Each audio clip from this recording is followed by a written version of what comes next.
सबसे पहले तो मैं पूरे गांव का धन्यवाद करता हूं कि आपने मुझे अवसर दिया बोलने के लिए। बहुत संक्षिप्त में 2-3 मिनट में मुझे अपनी बातें आपके बीच में रखनी है। आज ऐतिहासिक दिन है। पूरा देश जहां आजादी का अमृत महोत्सव मना रहा है और आपको इतिहास के वो पन्ने याद करने पड़ेंगे जब हमारे पूर्वजों ने, हमारे से का मतलब है चाहे छोटे गांव की बात हो, चाहे खटकड़ की बात हो, ये सारे के सारे आर्य संस्कृति से ओतप्रोत लोग हैं। और आपको जब किसी व्यक्ति के साथ बात करनी पड़े तो इन बातों को जरूर बताएं कि आप कहां से जुड़े हुए हैं। आपका जुड़ाव है शहीद आजम भगत सिंह से, जिसका पैतृक गांव खटकड़ कला है। मैंने बड़े गांव में भी ये बात कही, आप किसी तीर्थ पे जाते हैं, कहीं मजार पे मत्था टेकने के लिए जाते हैं, छोड़िए इन कामों को। अपने इन नौजवान बच्चों को साल में एक बार कम से कम खटकड़ कला लेकर के जाइए और उस मिट्टी को दिखाइए कि यहाँ पल बढ़ करके हमारे पूर्वजों ने इस देश की आजादी के लिए अपने आप को आहूत किया है। यदि वो आप दिखाएंगे तो अंकित खटकड़ जैसे नौजवान निकलेंगे, अन्यथा तो ये खास करके मैं इस इलाके की बात करना चाहता हूँ। नशे ने जिस तरह से इसको सारी कौम को बर्बाद किया है, आने वाले समय में आपका कोई नाम लेने वाला व्यक्ति नहीं रहेगा।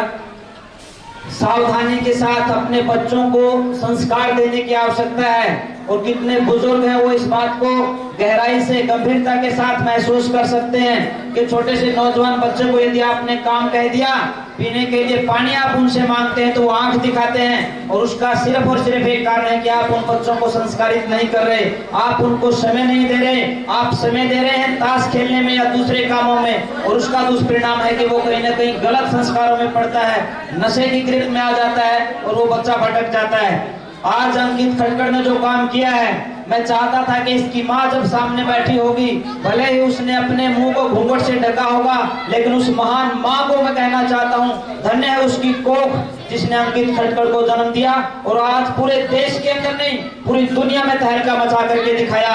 75 साल पहले तक हमारे पूर्वजों ने इस तिरंगे की शान को बचाए रखने के लिए अपनी गर्दनें कटवाई हैं। और ये लोग जब कॉमनवेल्थ में जो हमारे बच्चे गए हैं, इंग्लैंड की धरती के ऊपर जाकर के जिसने इस देश के ऊपर 200 वर्षों तक राज किया, उसकी छाती के ऊपर तिरंगा गाड़ने का काम इन नौजवानों ने किया है। मैं कहता हूँ इससे बड़ा कुछ काम नहीं हो सकता।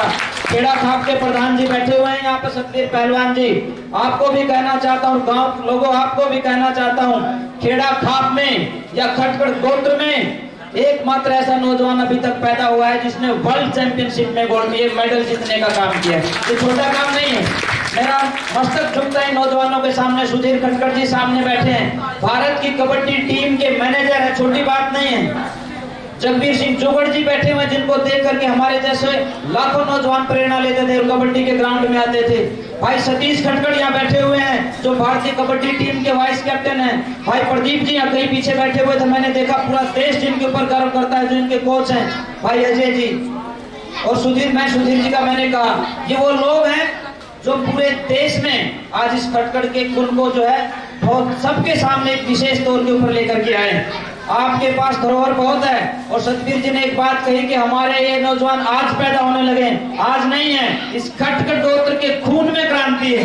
ये वो नौजवान है जब चलते हैं तो दिशा बदल देते हैं। खटकड़ टोल की बात आई, इसी खटकड़ गोत्र के लोगों ने हलचल मचा करके दिखाई। पूरी दुनिया में एकमात्र ऐसा टोल था जिसमें 5 से 10 हजार लोग रोज जाते थे।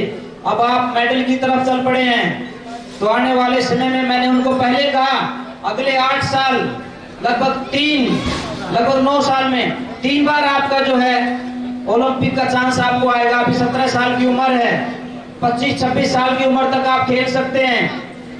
जिस दिन आप ओलंपिक में गोल्ड मेडल लेकर के आएंगे तो ये खटकड़ गोत्र के लोग या खटकड़ खाप के लोग आपको पलकों के ऊपर बिठा करके इतना भव्य स्वागत करेंगे जितना दुनिया में आज तक किसी का नहीं हुआ है। एक बात कह करके अपनी बात को खत्म करता हूँ। आज हर व्यक्ति, हर नौजवान ये कह रहा है कि अंकित मेरा भाई है, मेरे गोत्र का है, मेरे गांव का है, मेरे जिले का है, मेरे प्रांत का है या मेरे प्रदेश का है। यदि अंकित खटकड़ की जगह दूसरा व्यक्ति होता जो शराब पिए अभी जैसे घूम रहे थे, उनको धक्के लग रहे थे, उनके अपने परिवार के लोग बैठे होंगे, वो भी नहीं कहेंगे कि ये हमारे परिवार का है। इतना ही अंतर है अच्छे काम करने में और बुरे काम करने में। जिस काम के करने से आपके प्रति लोगों का भाव हो जाए कि ये मेरा है, वो काम हमें करना चाहिए। भाई विकास जी बैठे हुए हैं यहाँ पर। इस नौजवान को मैं इसलिए साधुवाद देता हूँ कि इस नौजवान ने कभी मंच के माध्यम से गंदे गाने नहीं गाए। आज इन गंदे गाने गाने वालों के खिलाफ हम लोग काम कर रहे हैं। इनको जेल के शिक्षकों के पीछे छोड़ के आएंगे, जैसे रामपाल दास को छोड़ के आए, राम रहीम को छोड़ के आए, जो यहाँ मंचों के ऊपर से हमारी माँ बहनों के ऊपर अश्लील गाने बनाते हैं। मैं मीडिया के साथियों से कहना चाहता हूँ, सोनू दलाल और उनकी पूरी टीम है, हम लोग सर्च कर रहे हैं, उनकी पुरानी सारी वीडियोज निकलवा रहे हैं। इनको जेल के शिक्षकों के पीछे इसलिए छोड़ना है, हमारे सारे नौजवान इन लोगों ने बर्बाद कर दिए। मैं कहना चाहता हूँ, सपना चौधरी यहाँ आ जाए, नाचने लग जाए, तो हमारे बड़े बुजुर्ग भी 10-10 हजार निकाल करके फेंक देते हैं। अंकित खटकड़ ने 10,000 किलोमीटर दूर जाकर के तिरंगे झंडे को गाड़ करके दिखाए, 1100 दे दिए, 21 दे दिए, मेरा नाम बोल दो। क्यों हम इतने कमजोर लोग हैं क्या? और अंकित खटकड़ किसी के 1100-2100 का मोहताज नहीं है। उसने अपने दम पर, अपनी काबिलियत के दम पर और अपनी 10 साल की तपस्या के दम पर मेडल जीत करके दिखाया है। पर आप लोगों का ये सम्मान है, वो माए मेरे लिए सम्मानित है जो 10-10 रुपए इस बच्चे को जेब में डाल करके गई है। आप उसके सम्मान का अंदाजा नहीं लगा सकते अंकित, उनके दिल में आपके प्रति कितना बड़ा प्यार है। इस प्यार को बना करके रखना आपकी जिम्मेदारी है। और जब लाखों लोगों की भावनाएं आपके साथ जुड़ जाती हैं, तो आपके काम करने की ऊर्जा, आपका ताकत, आपकी साहस, आपका उत्साह जो है वो तेजी की साथ हिलोरे मारने लगता है। और ये तैयारी है, ये आपको इसलिए सम्मानित किया जा रहा है। आपके कंधों पर बड़ी जिम्मेदारी डाली जा रही है कि आने वाले समय में ओलंपिक के अंदर भी तिरंगा झंडा आपके हाथ में होना चाहिए। और तिरंगे को लेकर के जब आप आएंगे एयरपोर्ट के ऊपर, तो हमारे जैसे बहुत से बाबा जी भी आपका स्वागत करने के लिए आएंगे। मैंने कोई कड़वी बात कही हो तो मैं माफी चाहता हूँ, क्योंकि मैं इसी मिट्टी में पला बड़ा हूँ। यही छापड़ा के इसी स्कूल में मैंने 10 शिविर लगाए हैं। अभी भी भाई लीला मेरे को कह रहे थे कि दोबारा आना पड़ेगा, नशा भी यहाँ बहुत फैल गया है और तरह के लोग भी यहाँ घुसने लगे हैं जो तुरलू मुरलू करवाते हैं यहाँ। वो तुरलू मुरलू भी बंद करो, अपने बच्चों को व्यायामशाला में भेजना शुरू कर दो। 5 बजे का टाइम बच्चे के बढ़ने का है और 5 बजे का टाइम बच्चे के बिगड़ने का है। किसी को जरूरत नहीं किसी के प्रमाण पत्र देने की, चरित्र प्रमाण पत्र देने की। जो बच्चा 5 बजे शाम को बग्गी की फट्टे के ऊपर बैठ करके लड़कियों को ताकता है, वो चरित्रहीन है। वो मान करके चले वो हमारे कुल को बर्बाद करेगा। और जो 5 बजे आकर के ग्राउंड में लंगोटी बांध करके मेहनत करेगा, वही तिरंगा झंडा जो है इंग्लैंड में जाकर के गाड़ सकता है। यही काम किया इन्होंने। मैं इनके कोच साहब को बधाई देता हूँ, अजय जी आपको भी। इन्होंने कहा इसने आज तक मांस नहीं खाया है, शराब का या और कोई भी नशा इसने आज तक नहीं किया है। अंकित ने 10 साल उनके पास रहे हैं, अपने बेटे की तरह से उन्होंने इसको खिलाया और बड़ा किया है। भाई मोर जो है वो भी यहाँ बैठे हुए थे, कहीं साइड में गए होंगे खाना खाने के लिए। नरेश मोर जी, इतनी मेहनत इनकी इन्होंने करवाई है। आप भी अपने बच्चों को बचाइए, नहीं तो ये नशा बर्बाद कर देगा। एक अंकित तो अपनी मेहनत कर रहा है, अंकित जैसी ऊर्जा हमारे सारे नौजवानों में है, सारे नौजवानों में है। खास करके इस खटकड़ कुल की मैं बात करूं, आप बहुत ऊर्जावान साथी हैं। आप अपनी ऊर्जा का सदुपयोग करें और भाई अंकित को ये विश्वास दिलाएं कि अंकित आप तो ओलंपिक में मेडल लेकर के आओ, अगली बार वर्ल्ड चैंपियनशिप में हमारे बच्चे मेडल लेकर के आएंगे। बहुत बहुत शुभकामनाएं, सबको धन्यवाद। गुरुजी और गुरुजी को